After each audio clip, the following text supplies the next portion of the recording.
நண்பர்களுக்கு வணக்கம். ஏடிஎம்கேல மட்டும்தான் நாளுக்கு நாள் அதிரடியா நடந்துகிட்டே இருக்கு. சி.வி. சண்முகம் அவங்களை தொடர்ந்து இப்ப முன்னாள் அமைச்சரான விஜயபாஸ்கர் அவங்களும் சில பல விஷயங்கள செஞ்சுகிட்டு இருக்கிறாங்க.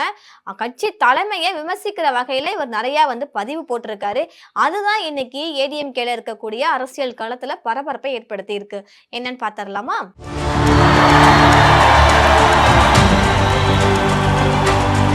அதிமுகவுல சட்டமன்ற தேர்தலுக்கு அப்புறமா எடப்பாடி பழனிசாமி அவங்களுக்கு எதிராக நிறைய நிர்வாகிகள் ஒரு கிட்டத்தட்ட 25 பேருக்கு மேல போர்க்கொடி தூக்குனாங்க இல்லையா?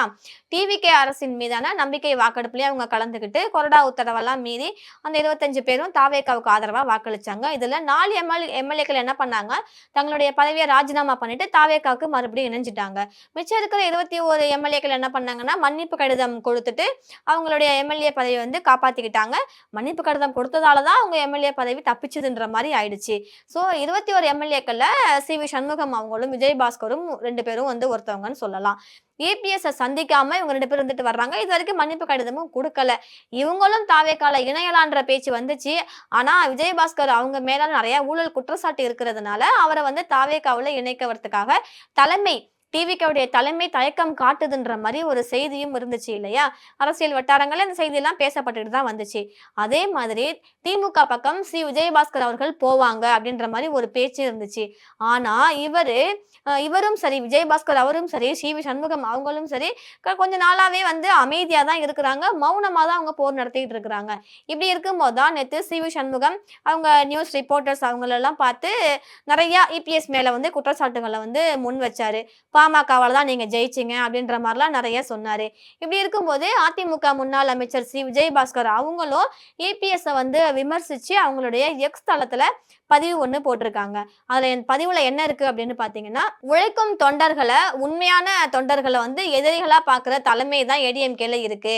அதுதான் கேள்வி கேட்பதையே குற்றமாக பாக்குற ஒரு அரசியலும் வெற்றிக்கான பாதை கிடையாது அப்படின்ற மாதிரியும், வரலாறு நினைவுல வச்சிருக்கிறது எத்தனை பேரை நாம நீக்கணும் அப்படின்றது நம்ம கிடையாது. நாம எத்தனை பேரை ஒன்றிணைத்தோம் அப்படின்றது தான் வரலாறு ஞாபகத்துல வச்சிருக்கோம். நாம எத்தனை இடத்துல வெற்றி பெற்றோம், எத்தனை களங்களை நாம வென்றெடுத்தோம் அப்படின்றதுதான் வரலாறு ஞாபகம் வச்சுக்கொன்ற மாதிரி பதிவு போட்டிருக்காரு.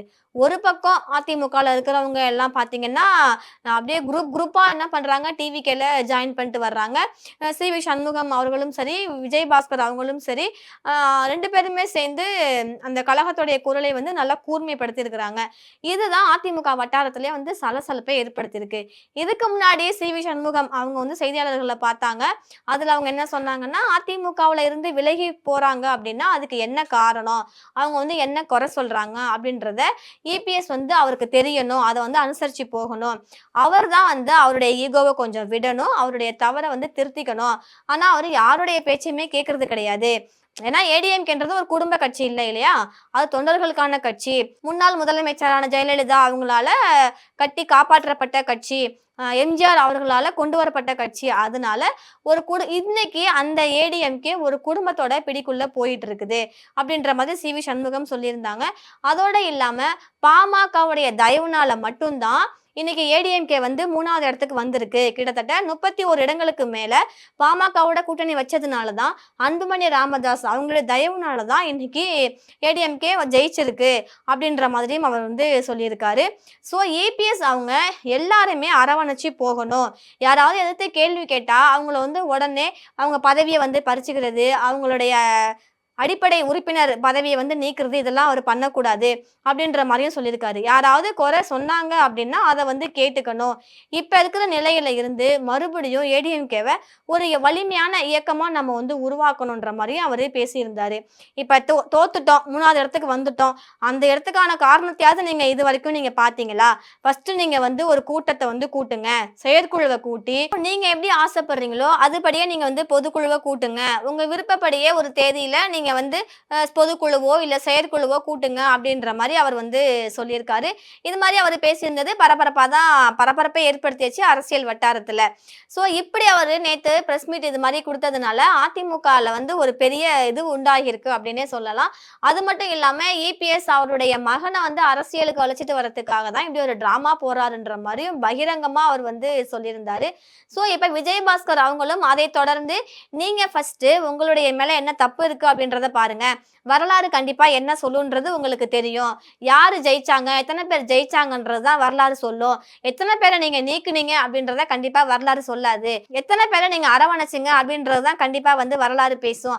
ஆனா நீங்க அதுக்கு இடம் கொடுக்காம உங்கள யாராவது எதிர்த்து கேள்வி கேட்டாங்க அப்படின்னா அவங்கள வந்து உடனே கட்சியை விட்டு நீக்கிடுறீங்க. இரண்டாவது, ஏடிஎம்கேல இருக்கிறவங்க இபிஎஸ் அவங்களுடைய 100% அவங்களுடைய விசுவாசிகளா மட்டும்தான் இருக்கணும்ன்ற மாதிரி அவர் வந்து ஆசைப்படுறாரு. ஒருவேளை அவங்க எம்ஜிஆர் விசுவாசிகளாகவோ இல்ல முன்னாள் முதலமைச்சர் ஜெயலலிதா அவங்களுடைய விசுவாசிகளாகவோ இருந்தா அவங்கள வந்து கட்சியை விட்டு தூக்கிடுறாரு. சோ எல்லாரையுமே நீங்க வந்து அரவணைச்சுக்கணும். இதே ஏடிஎம்கே எல்லாரையும் வந்து ஒருங்கிணைச்சு ஒன்னா ஒரே கூட்டணியில இருந்து அவங்க தேர்தல்ல களம் கண்டிருந்தாங்கன்னா கண்டிப்பா அவங்க வின் பண்ணிருப்பாங்க. ஆனா இன்னைக்கு 3வது இடத்துக்கு தள்ளப்பட்டுடுச்சு. இப்ப டிஎம்கே செகண்டா வந்தாங்க, எதிர்கட்சியில அவங்க இருக்கிறாங்க. இருந்தாலும் அவங்க நம்ம தோத்ததுக்கு என்ன காரணம் அப்படின்றத மாவட்ட வாரியா நிர்வாகிகளை வந்து நிர்ணயிச்சு களப்பணிகளை மேற்கொள்ள பண்ணியிருக்காங்க. அதே மாதிரி அவங்களும் வந்து நம்ம எதனால தோத்தோம் அப்படின்றதுக்கான ஒரு ஆய்வு ரெடி பண்ணி ஆன்லைன்லயும் அவங்க சமர்ப்பிச்சிருக்காங்க. டைரக்டாவும் போயிட்டு அதை வந்து அவங்க மேற்கொண்டு அந்த அந்த ஃபைலை வந்து எம்.கே. ஸ்டாலின் அவங்க கிட்ட ஒப்படைச்சிருக்காங்க. நம்ம எதனால தோத்தோம் அப்படின்ற பணியை வந்து அவங்க இப்ப பார்த்துக்கிட்டே இருக்கிறாங்க. ஆனா ஏடிஎம்கேல நீங்க இது வரைக்கும் ஒரு கூட்டம் கூட நீங்க கூட்டல. உங்களுக்கு பதவி வெறி நிறையவே இருக்கு. அதை தாண்டி உங்களுக்கு ஈகோ இருக்கு. உங்களை நோக்கி ஒரு கேள்வி கேட்டா அந்த கேள்விக்கு என்ன பதில் சொல்லணும்ன்றத பாருங்க. அதை விட்டுட்டு கேள்வி கேட்டவங்களே நீங்க கட்சியை விட்டு விலக்குறீங்க. இது கண்டிப்பா நல்லதுக்கு கிடையாது அப்படின்ற மாதிரி தான் சி.வி. சண்முகம் அவர்களும் விஜயபாஸ்கர் அவர்களும் மாறி மாறி சொல்லிட்டு இருக்கிறாங்க. அதோட இல்லாம ஏடிஎம்கே இந்த வாட்டி 3வது பிளேஸ்க்கு வந்திருக்குன்னா அதுக்கு கண்டிப்பா காரணம் இபிஎஸ் கிடையாது, அன்புமணி ராமதாஸ் தான். பாமக போட்ட பிச்சை அப்படின்னு பேட்டியில கூட அவங்க வந்து சொல்லியிருந்தாங்க. அதை நம்ம வந்து பார்த்திருந்தோம்.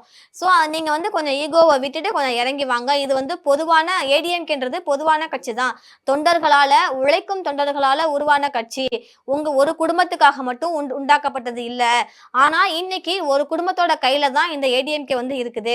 யாரெல்லாம் பணம் தர்றாங்களோ அவங்க பணத்தை வாங்கிக்கிட்டு அவங்களுக்கு ஃபேவரா இன்னைக்கு ஏடிஎம்கே தலைமை நடந்துகிட்டு இருக்கிறது ரொம்பவே வேதனையா இருக்குன்ற மாதிரி இவங்க வந்து பேசியிருக்கிறாங்க.